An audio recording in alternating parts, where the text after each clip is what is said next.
ఒకసారి కొమ్మూరి గోల్డ్ కి కాల్ చేయండి. తాకట్లో ఉన్న మీ బంగారాన్ని విడిపించి మార్కెట్ ప్రైస్ కి వాళ్ళు కొనుక్కుని మిగతా డబ్బులు మీకు ఇచ్చేస్తారు. హాయ్, వెల్కమ్ టు మనం టీవీ. మనం టీవీ ఉన్నది మన కోసం. నేను మీ జర్నలిస్ట్ మనోజ్. సో ఈడీ విచారణ జరిగింది మద్యం కేసు సంబంధించి. సో దీనికి సంబంధించి దాదాపుగా 2798 కోట్ల స్కామ్ జరిగింది. తాజాగా విజయసాయిరెడ్డి, మాజీ ఎంపీ విజయసాయిరెడ్డి, ప్రస్తుత ఎంపీ మిథున్ రెడ్డి, వీళ్ళిద్దరికీ ఈడీ విచారించింది. పలు కీలక విషయాలు రాబట్టింది. ఎందుకంటే ఇప్పటిదాకా 2798 కోట్లు అని చెప్పి మాట్లాడుకుంటున్నారు. కానీ ఆదాన్ డిస్టిలరీస్ దీని నుంచి పిఎల్ఆర్ ప్రాజెక్ట్స్కి ఇది ఎవరిది?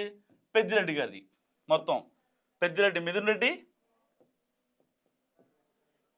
పెద్దిరెడ్డి రామచంద్రారెడ్డి గారు. సో దీనికి సంబంధించి ఎక్కడ దొరికారు అంటే కరెక్ట్గా 10 కోట్ల రూపాయల ట్రాన్సాక్షన్ ఆదాన్ డిస్టిలరీ నుంచి. ఆదాన్ డిస్టిలరీస్ అంటే గతంలో ఏపీలో 2019 నుంచి 2024 మధ్యలో ఎవరైతే ఏపీలో ఉన్న యువకులు బూమ్ బూమ్ బీర్లు తాగారో ఆ బూమ్ బూమ్ బీర్లు తాగి తయారు చేసిన కంపెనీ ఇది ఆదాన్ డిస్టిలరీస్. సో ఆ కంపెనీ నుంచి పిఎల్ఆర్ ప్రాజెక్ట్స్ ఏదైతే హైదరాబాద్లో ఉందో దానికి దాదాపుగా 10 కోట్ల ట్రాన్సాక్షన్ జరిగింది. సో ఇప్పుడు ఈ ట్రాన్సాక్షన్స్ ఎందుకు ఏంటి అని మాట్లాడితే మిథున్ రెడ్డి గారు ఏం చెప్పారు ఎంక్వైరీలో? లేదు, అది జస్ట్ నార్మల్ ట్రాన్సాక్షన్ చెప్పారు.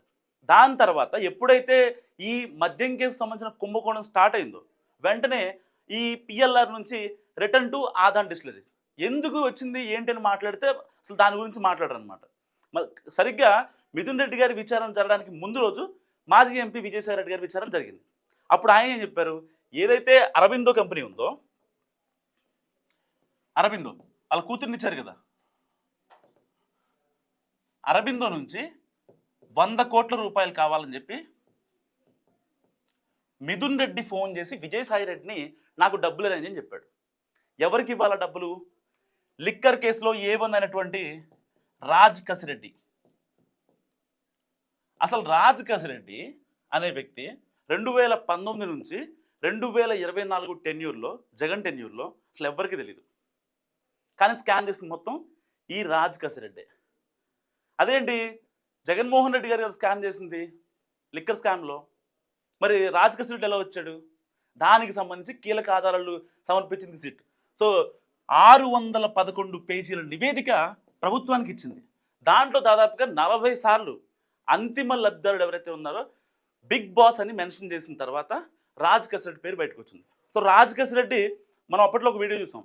చార్టెడ్ ఫ్లైట్లో డబ్బులు నార్మల్గా లెక్క పెడతారు, చేత్తోనో మిషన్తోనో లెక్క పెడతారు. కానీ రాజ్ కసిరెడ్డి ఇలా జాన్లు వేస్తారు కదా, జాన్లు వేసి ఎన్ని కోట్లు చెప్పగలడు. అంత సుప్రసిద్ధుడు అనమాట డబ్బులు లెక్క పెట్టడంలో. ఎందుకంటే కోట్లలో ట్రాన్సాక్షన్ కదా, అంత ఆషామాషి కాదు. సో అంత గమ్మున ఈజీగా మనం ఆ మనిషిని వాల్యూ వేయలేమన్నమాట. ఎందుకంటే మిథున్ రెడ్డికి ఇంకా జగన్మోహన్ రెడ్డికి వీళ్ళు చేసిన స్కామ్లు ఈజీగా ఇప్పుడు నార్మల్ మన ఏపీలో ఉండే పొలిటీషియన్ దొరికిపోతారు. అంత పెద్ద మైండ్ ఉండదు వాళ్ళకి. అందుకోసం ఎవరిని వాడుకున్నారు? నర్రెడ్డి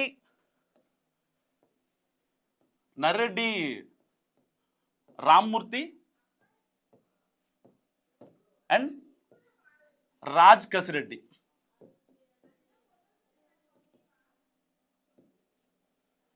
వీళ్ళిద్దరూ చేసిన స్కామ్ 2000 కోట్లు డైరెక్ట్గా అరబిందో నుంచి వీళ్ళకి డబ్బులు ట్రాన్స్ఫర్ అయ్యాయి.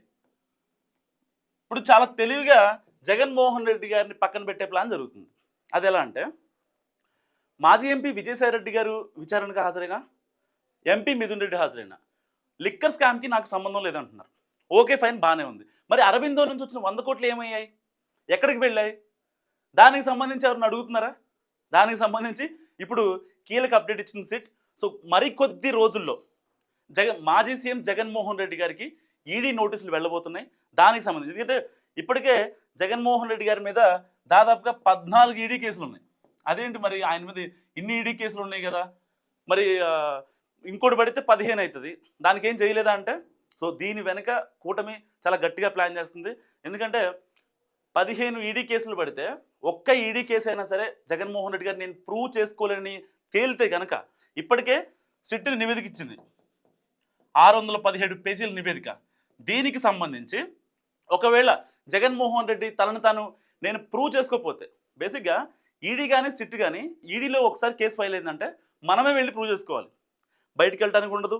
లేకపోతే మా కూతురు లండన్లో ఉన్నారు, సో వాళ్ళ పిల్ల కాన్వకేషన్ ఉందో లేకపోతే ఇంకోటి ఉందంటే వెళ్ళడానికి కుదరదు. కానీ సిట్ అలా కాదు. సిట్టు మనం విచారణకి మనమే వెళ్ళాలి. సో దానికి సంబంధించి సిట్టులు మన వెంట పడుతూ ఉంటారు. కానీ ఈడీ అలా కాదు. ఒక్కసారి ఈడీలో కేసు ఫైల్ అయిందంటే మనల్ని మనం ప్రూవ్ చేసుకుంటేనే నెక్స్ట్ ఎలక్షన్స్లో మనం పోటీ చేయడానికి అక్కడ ఆస్కారం ఉంటుంది. లేదంటే కనుక చాలా ఇబ్బంది పడే పరిస్థితి ఉంటుంది. సో దానికోసం కూటమి చాలా స్ట్రాటజిక్గా ప్లాన్ చేస్తుంది.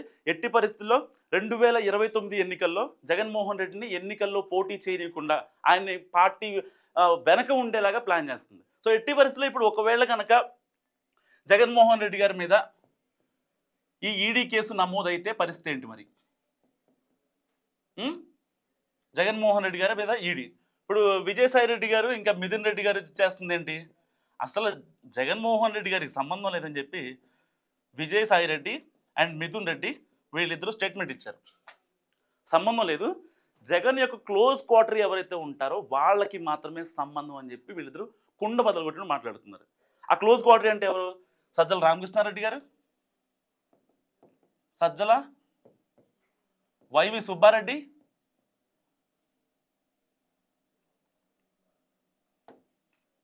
వీళ్ళిద్దరికీ తెలిసే ఈ స్కామ్ జరిగింది.